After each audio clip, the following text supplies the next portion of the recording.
So, just to recap, the design process is in three stages. You have the design stage, the make stage, and the evaluate stage. And for today's lesson, we are at the exciting part that everybody loves, which is the make stage. So we'll go through what you need to do, and then you will have as much time as you need for yourself to get to the end product. Before you begin building your model, you need to make sure that you are prepared. So what I would suggest is you gather all of your materials that you know you're going to make the model with and have them on a table, and gather your equipment that you need. If you need scissors, get those. If you are using glue, get that. If you are using a glue gun and you have one at home, get that ready. But please make sure you follow all safety instructions on that carefully. You need to get your diagrams so you know how to follow your idea. So you should have your diagrams from yesterday's learning in front of you, knowing what you want it to look like. You may wish to re-watch the video of the model being built so you can take those ideas from there. We know you're not going to be able to do it exactly the same because we don't have all those equipments in our homes, and we would have them at school, but unfortunately, because of this situation, we don't. So what I would say is this is your opportunity to be inventive. If something goes wrong, think about how else you could do it. If you don't have something in the video, what else could you do?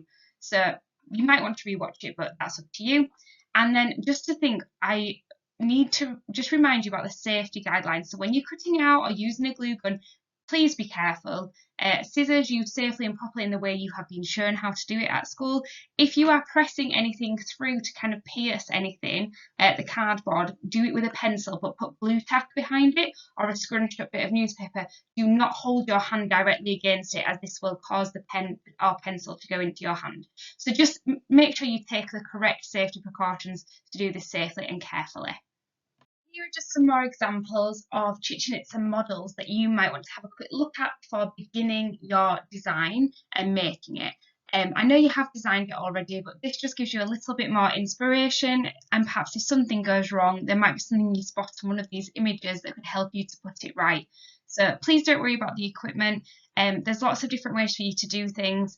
And it's just about you being as imaginative as possible. Basically, the only limit to this is your imagination. So whatever you can do to produce a model will be fantastic, I'm sure.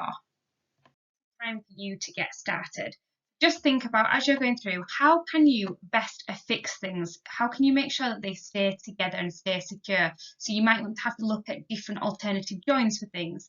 If something falls off, which is bound to happen to somebody at some point, how could you improve how it is attached? So do you need to work on the join? Do you need to give it like a hinge? Do you need to do something to it and a flap that will make it stick down better?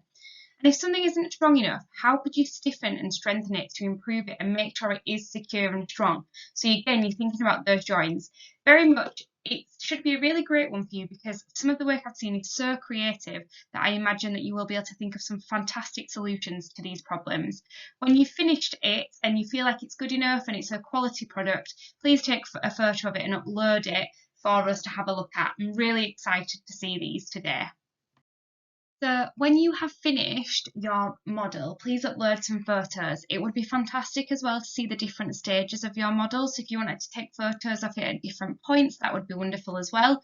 I'm really looking forward to seeing your amazing work. So as soon as you have got photos, I know it could be a long process, please take your time and upload those just so I can see them on Edmodo. I'm going to put together a collage of them so I can keep them as evidence of your fantastic DT skills. So I'm really looking forward to seeing them. Have fun making this. Don't get too panicked if something goes wrong. It's bound to happen, and just enjoy the DT process. I'm really excited. See you soon.